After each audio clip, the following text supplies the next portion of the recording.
Hello everyone! This is Charity, an OFW mom here in the UAE. Daming bagong sibol, oh. Kumuha ako nung Thursday nang hingi ako. Ang ating menu for today ay ginataang kalabasa. Ayan, masarap to na kalabasa yung dinilhan niya ako nitong ano to, cassava cake. Ayan, parang ang sarap na pasalubong kasi hindi naman namin pinupulot yung pera dito sa Pilipinas, sa abroad. Meron din, correct. Bakit nang dumating ba kami, nung umalis ba kami, may pinadala.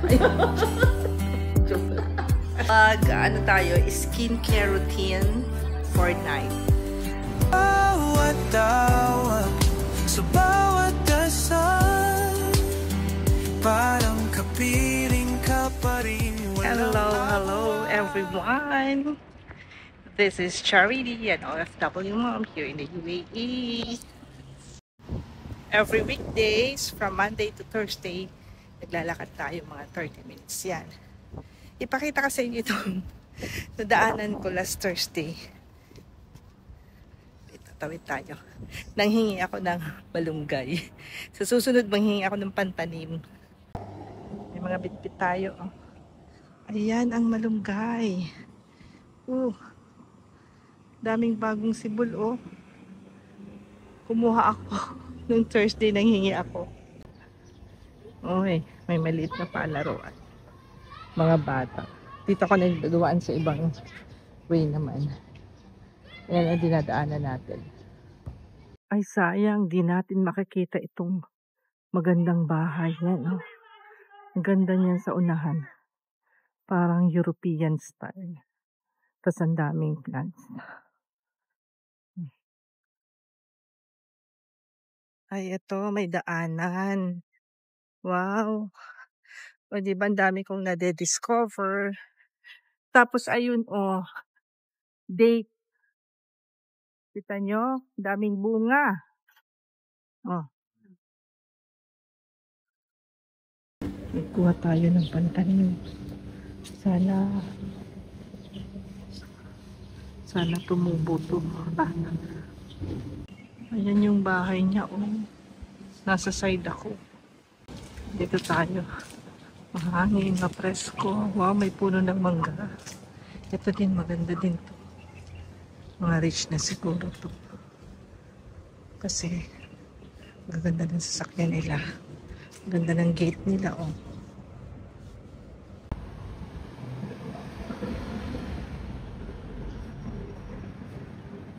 Tingnan nyo naman ang bit-bit ko.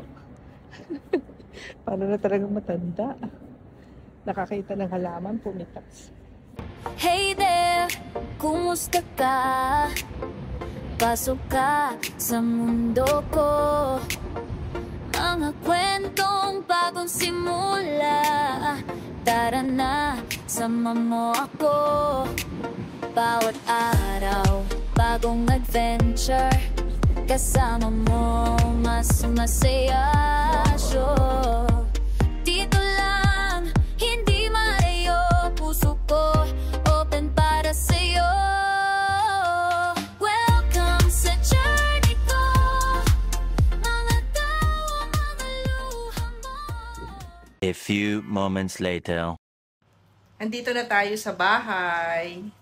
And of course, magluluto na si Mami Chari. Mom. O, tingnan nyo, pawisan pa ako. Oh. At ito na nga ang ating lulutuin. Ipapakita ko sa inyo. Ang ating menu for today ay ginataang kalabasa. Ayan, masarap to na kalabasa, yung parang bumbilya. Lalagyan natin siya ng hipon. And then, ayun. Meron tayo ditong malunggay na hiningi ko doon sa pinakita ko sa inyo kanina. Yan. Ay, ang ganda na ng kitchen ko. Pansin nyo? Hindi na siya ganun kagulo. At may pa-autumn. Oh. Meron tayong fresh nyog. Ayan. Balik kukunin natin yung kakanggata, yung unang press, and then pangalawang piga. Pero kaunti lang ang tubig. Nakita nyo yung aking lutuan? Oy, bago na siya, diba? At nakita nyo yung aking lutuan, hindi na siya yung itim. Ayan. Magaganda na yung aking kasirola. Hindi na nakakahiya. At ito na naman ang ating coffee nook. Wow, coffee nook. Ayan, coffee station. Nandiyan ang ating rice cooker na pagkalaki-laki. Yung akin, rice cooker, ang oven. So, the remaining, ito na lang. Dami ko na naman sinabi, magluluto lang naman. Yan ang oras, 6:45. Yan, nilagyan na siya ng mainit na tubig pero kaunti lang. Kasi galing siya sa ref.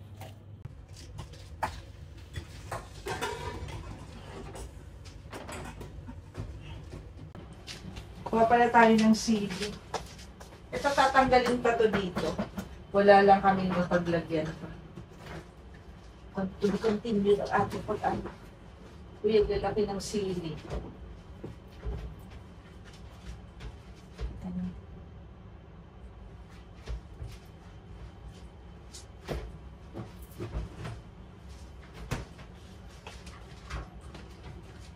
Tulong-tulong tayo para mabilis ang trabaho. O, dito naman ako. Sala muna. Let's sala.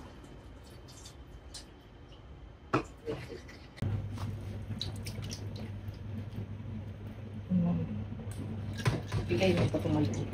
Sayang. Ayan na po ang ating ingredients. Kakanggata ito. Ayun pa yung pangalawang press. Yeah. And ito na yung pangalawang gata. Ayan. I-press pa natin to at sayang pa. Lalagyan pala natin ng konting alamang. Ayan. Wait lang, meron pa ako doon.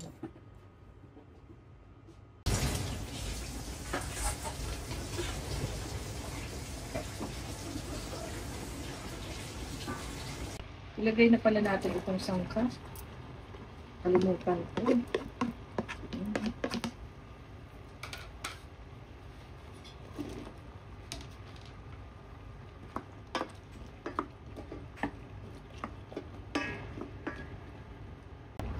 I-off nga natin ang ilaw.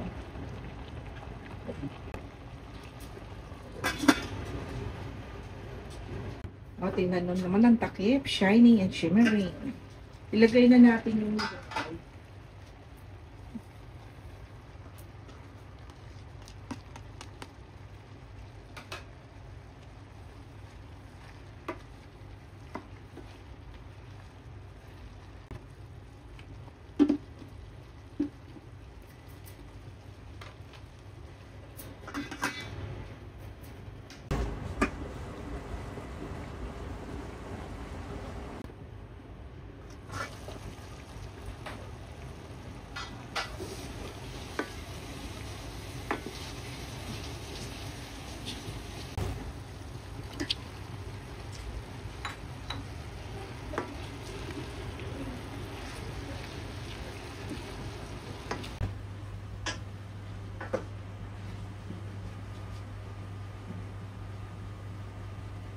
lagay na natin yung kakanggata kasi natuyo na siya.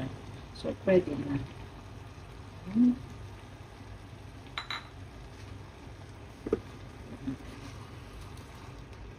Hininaan ko na yung apoy.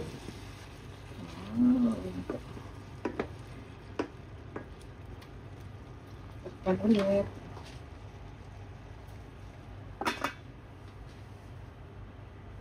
Ayan, luto na po yung ating ginataang kalabasa. Sarap. Ito nga pala ay medyo maanghang. Isang sili lang nilagay ko, pero hinati ko. Maanghang siya. Diba? Ayan, luto na. Ang sarap. Ayan, tapos na tayo magluto, magdi-dinner na tayo at meron akong bisita. Ayun, nahiya siya. Ayaw niya magpakita. Yung kapatid anak ni, Elizabeth Oropesa. Grabe. Ayaw niya. Ito, dinalhan niya ako ng pasalubong. Tawa siya ng tawa. Pakita ko sa inyo. Ito, dinilhan niya ako nitong cassava cake. Kasama. Ayan, parang ang sarap. Masarap daw eh. Saan galing to? Sa amin. Ayun pa si mga buhay-buhay, kwento. Napapasarap mamaya, naubos ko to. Kain po tayo. Ang sarap. Yung gumawa nito. Kasama ka sa work. Nagbibenta. Ano pa mga binibenta? Ube. Pangdagdag sa kita. Pampadala sa Pilipinas. Kaya kayo, malamang kinakain nyo karne. Tingnan nyo naman ako ang kinakain ko. Oh. Pag-snack lang to dyan. Kung dinner ko na to. Kami dito isang tray na itlog. Oo nga, naalala ko nun. May kaibigan ako. Tapos binibiro ko siya kasi bibili na siya isang tray talaga na itlog. Ang bibili niya. Tapos maraming kamatis. Sibuyas. Yun lang madalas niyang ulam. Oo nga. Tapos may isang galunggong ginagawa siyang shadow. Pero tunay yan. Kaibigan ko noon sa ano. Siyempre, tipid. Para may maipadala. Nagtitipid. Kasi nagka-college yung anak ano man yun. Single mom. Kasi byuda. Nagka-college. Mabuti na lang yung anak niya nag-aral ng mabuti. Nakapagtapos. Sa Bicol University pa yung nag-aral. Shout-out tayo, Mercy. Mercy, sana nanonood ka. Ikaw yun. Oo. 200 a week. Kami nga, binabudget ko yung pera namin. Kaya ang pagkain namin, 35 a day. Basta 103 days. Pero, okay kung medyo ma-extend pa siya. Diba? Kaso pag nandito si Jello magastos, mag-grocery siya sila ni Malo. Pagdating dito ang daming bit-bit. Siyempre, ano ba ang bata? Sasabihin niya pa, I thought it's okay if it's food. Wow. Yan, pinag-uusapan namin yung mga buhay-buhay dito sa abroad. Bilang OFW, paano magtipid, paano pagkasyahin yung pera. Akala nila pag sa abroad kasi, no? Daming pera, big time pag umuwi. Hindi nila alam, puro utang. Oo, hindi nila, madami rin kaya ditong nakakulong na puro utang. Kaya yung mga nandyan dyan sa sa Pilipinas, pag umuwi, wag naman kayong hingi ng mga pasalubong kasi hindi naman namin pinupulot yung pera dito sa Pilipinas, sa abroad. Meron din kaming pinagkakagastusan. Kaya kung hindi nabibigyan, wag magtampo. Kasi hindi sa lahat ng oras, lahat ng bagay ay ibibigay namin pagka humingi o miram, no? Minsan pag hindi mo na pautang, magagalit pa sa'yo. Nakapag-abroad lang, ganito na, bla bla bla. Diba? Kayo nandito, baliktad ka. Chocolate na pasalubong. Hindi ka ba't iisa? Diba? Ano natin yan? Nasa kultura natin yan, tradisyon na laging may pasalubong. Wala namang pabaon eh. Yun ang Kaya pasalubong. nga, correct. Bakit nung dumating ba kami, nung umalis ba kami, may pinadala kayo. Joke lang. Tapos na naman ang gabi natin. Magtsaa muna tayo. Nakaalis na yung ating bisita. Kwento ng mga buhay-buhay. A few moments later. Tayo, skincare routine for night. Ang ginagamit ko pala ay itong Some by Me. Kasi, nagkaroon ako ng mga pimples. Ayan, Ayan, Gumaling na siya. Gumaling siya dito. Ito yung ginagamit ko. Ipakita ko sa inyo. Ito siya. Ito yung toner. Ito yung cream. Ito yung serum. So, yung tatlo ang ginagamit ko. Tapos, ginamitan ko na rin itong mga 4 scars. So, ang inuuna ko itong toner. Sumunod serum. From manipis tayo hanggang sa makapal. And then ito. And then ito. So, click nyo lang yung aking shopping bag dyan sa description. Nandyan yung link ng itong mga Some by Me. Nag-join na tayo sa program ni YouTube, yung shopping partner something. Traditional pa rin ako, nilalagay ko sa cotton. Kasi gusto ko ipunas siya. Kasi feeling ko pagka tinap-tap lang, parang hindi niya na-absorb. So, gusto ko punas-punas pa din. Ayan. Hanggang sa liin. Tapos dito sa may mga pimples, medyo dinidiin ko siya. Hindi naman yung diin na masakta na yung damdamin. Charot. Yung damdamin ng mga tagyawat. Konti lang. Ganyan, pat, pat. Yan. Di ba? Pati hanggang liig. Para makinis. Then, ano na tayo nitong serum. Ang kinuha ko muna, yung trial nila. Yung trial, 30 days lang to. Kasi gusto ko nga muna i-try dahil trial. Kaya, yun. Baka malagyan ng bibig natin kung nga. Sabi ko, i-try ko muna. Pag okay. Sabi kasi ni Bessie, ganito ang ginawa niya, yung tinagyawat siya. Ito yung nilagay niya. Tapos, 6 months. Tapos, pati kaya pala sabi ko, gumanda yung kanyang skin. Ito lang daw. Tapos, nag-heal yung mga pores niya, nagsara. Kaya, ang ganda na ng, niya ngayon, face. Tapos, 6 months lang daw yun. Tapos, saka naman siya, nag-change naman siya ng iba. So, ayan. Lagyan na rin natin ang ating leeg. Sabay na natin yan. Ubos na, Paubos na siya. Tapos, medyo patuyuin natin siya ng kaunti. Pat. Bago ko ilagay naman yung susunod na serum. Okay? Ganyan. Ayan. Bare ang ating mukha. Wala tayong kahit ano. Yung sabon ko nga pala na ginamit. Yung sabon niya din. Ganito. Light green ang kulay. So, ngayon, ito namang 4 scars daw ito. Snail, Chusika. Chusika ba yan? Yan. Sige. Picturean ko na lang, tapos ilagay ko sa para makita nyo. Ito.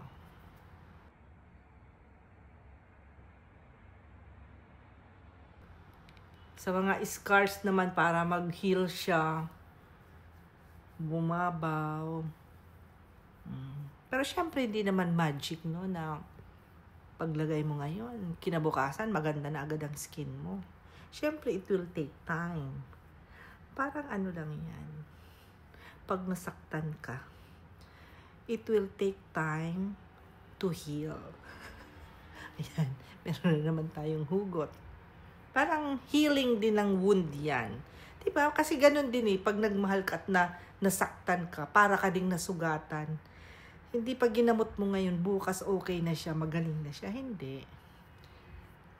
It will take time para gumaling yan, para maghilom ng lubusan. Pero the scar is there. Hindi na yan maaalis. Diba? Kahit pa i-laser nyo yan kay Dr. Ivy o kay Dr. Bello, hindi na yan mawawala. Magle-lessen lang. Magiging lang siya, hindi siya ganun ka-visible, but it's there. May pa-lesson 101 tayo ngayon. Ayan, ang cute ng ating hairband. Kaya lang ito nawala na ng laman pala. Kay ate pa to. And lastly, this is the AHA BHA PHA. Hindi ko mabasa. Basta, tingnan nyo malang. Tsaka sa description box ko nandoon. Ulit-ulit. Ito yung cream. See? Look at the cream. Yan. Konti lang. Harap. Tapos dapat daw ang paglagay ng cream sa may lieg ay pataas. Para hindi magsag yung mo skin pababa. Pataas. So, dito na siya magsag pataas. Dito siya maipon.